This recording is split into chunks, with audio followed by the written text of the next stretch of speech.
안녕하십니까?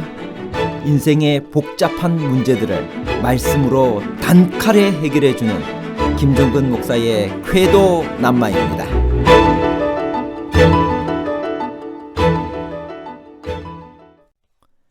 영혼은 몸과 분리될 수 있나요? 영혼이 없으면 몸은 죽어버리나요? 그렇다면 영혼과 육체가 하나이지 구태여 그것을 분리할 필요가 무엇인가요? 영혼 없는 몸이 죽은 것이라는 말씀은 영혼과 육체를 분리해서 생각하라는 말인가요? 아니면 호흡이 끊어진 인간의 육체는 죽은 것이라는 의미인가요?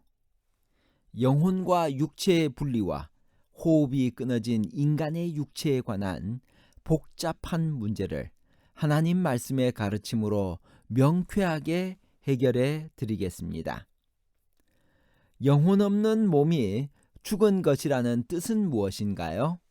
야고보 2장 26절. 영혼 없는 몸이 죽은 것 같이 행함이 없는 믿음은 죽은 것이니라. 성경에서 영혼이란 말은 육체와 분리되어 따로 있는 어떤 존재가 아닙니다. 상당수의 주석가들이 인간에게는 육체와 영혼 두 요소가 있는데 육체는 죽을 수 있으나 영혼만은 멸할 수 없다고 해석하고 있습니다. 그러나 성경은 사람이 죽으면 영혼이라는 것이 따로 있는 것이 아니라 사람 전체가 다 흙으로 돌아가며 죽은 자는 아무것도 모른다고 가르치고 있습니다. 시편 104편 29절에도 주께서 저희 호흡을 취하신즉 저희가 죽어 흙으로 돌아가나이다고 하여 사람이 죽어 영혼이 남아 떠돌아다니는 것이 아니라 한 줌 흙으로 돌아가는 것을 말하고 있습니다.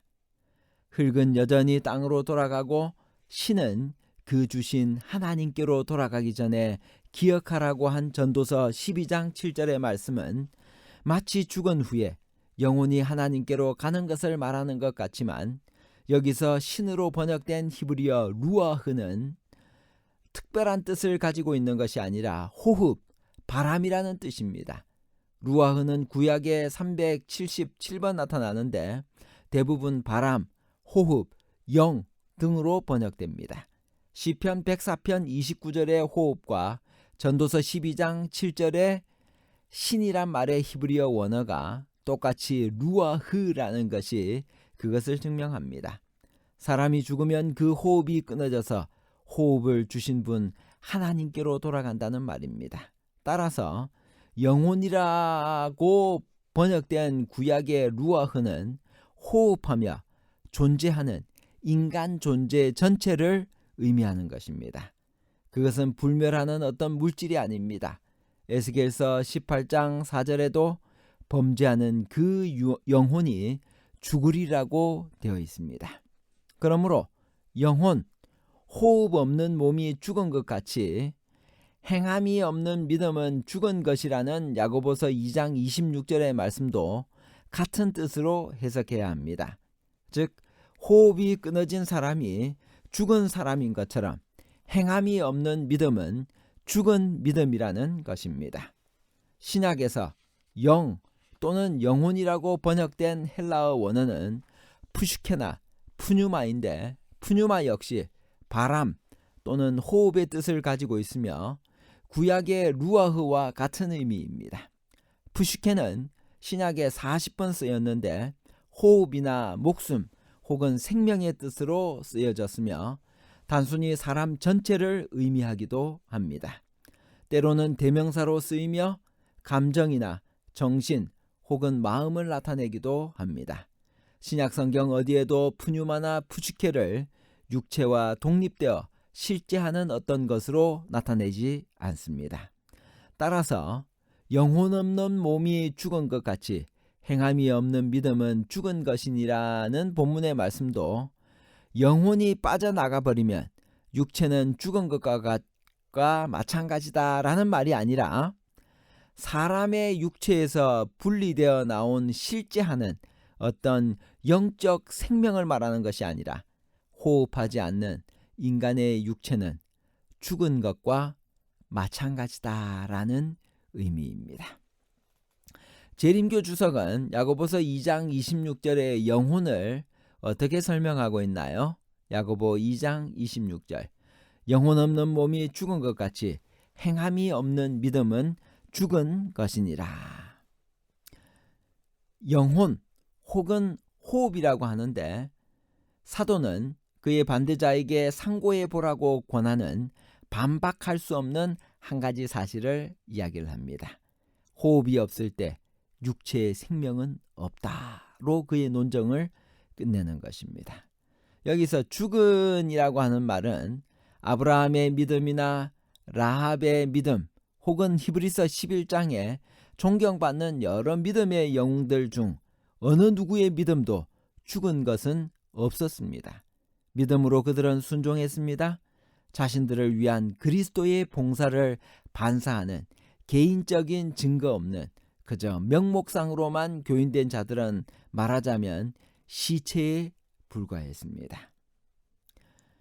행함이 없는 믿음은 죽은 것이다 했는데, 여기서 믿음은 행함과 동떨어진 참된 믿음은 존재하지 않기 때문에 소위 믿음, 지적인 동의, 교리적 확신은 선한 행함 없이도 존재할 수 있을지 모르나 인간을 회복시키기 위한 하나님의 계획과 협력하는 살아있는 믿음은 아닌 것입니다.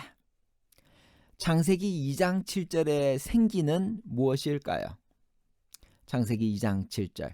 여호와 하나님이 땅의 흙으로 사람을 지으시고 생기를 그 코에 불어넣으시니 사람이 생명이 된지라. 여기서 생기는 숨이라고 하는 말인데 느샤마를 번역한 것입니다. 모든 생명의 근원으로부터 생명을 주는 원리가 아담의 생명 없는 몸에 들어갔습니다. 생명의 불꽃이 그의 육체로 전가되도록 해준 매개체를 하나님의 생기라고 말합니다. 동일한 사상이 욥기 33장 4절에도 나타납니다. 전능자의 기운이 나를 살리시느니라. 사람에게 나누어준 그 생기는 그의 생명과 같습니다. 그것은 생명 자체입니다. 사망 시에는 생명이 끊어집니다. 사람에게 있는 이 생명의 호흡은 동물들에게 있는 생물의 기식과 결코 다르지 않습니다. 왜냐하면 만물은 그들의 생명을 하나님에게서 받기 때문입니다. 그러므로 그것은 정신이나 지능이 될 수 없습니다. 흙에다가 생기를 불어넣으니까 생명이 되었다고 했습니다. 이 생명은 무엇일까요? 사람의 생명 없는 형체에 이 하나님의 생기가 불어넣어졌을 때 사람은 살아있는 영, 히브리어로는 네페슈가 되었습니다. 네페슈라는 말은 다양한 뜻을 지니고 있습니다. 첫 번째로 숨입니다. 두 번째는 생명입니다. 세 번째는 애정의 자리로서의 마음입니다. 넷째로 살아있는 존재, 다섯 번째 인칭 대명사를 강조하기 위해 쓰여진 것입니다. 네페슈는 하나님에 의해 조성되며 죽을 수 있으며 죽임을 당하며 먹히며 구속되며 소성케 되는 것을 의미합니다. 제가 일본에 유학을 갔습니다. 그때 일본 TV에 거의 3분의 2 정도가 영혼에 관한 것을 다루고 있었습니다. 일본은 영혼 불멸설로 거의 모든 사람들의 생각이 그렇게 사로잡혀서 그 영혼 불멸설을 믿고 있습니다. 사탄이 TV를 통하여 사람들의 이 사상을 쇠뇌시켜버린 것입니다. 사람이 죽고 나면 몸에서 영혼이 빠져나간다. 이것은 결코 성경의 가르침이 아닙니다. 결론입니다. 첫째, 영혼 없는 몸이 죽은 것이라는 본문의 말씀은 영혼과 육체를 분리해서 생각하라는 말씀이 아닙니다. 둘째, 영혼이란 헬라어로 호흡이란 뜻에 불과하므로 호흡이 끊어진 인간의 육체는 죽은 것이라는 의미입니다. 셋째, 그러므로 영혼, 호흡 없는 몸이 죽은 것 같이 행함이 없는 믿음은 죽은 것이라는 야고보서 2장 26절의 말씀도 같은 뜻으로 해석해야 합니다. 즉 호흡이 끊어진 사람이 죽은 사람인 것처럼 행함이 없는 믿음은 죽은 믿음이라는 것입니다. 감사합니다.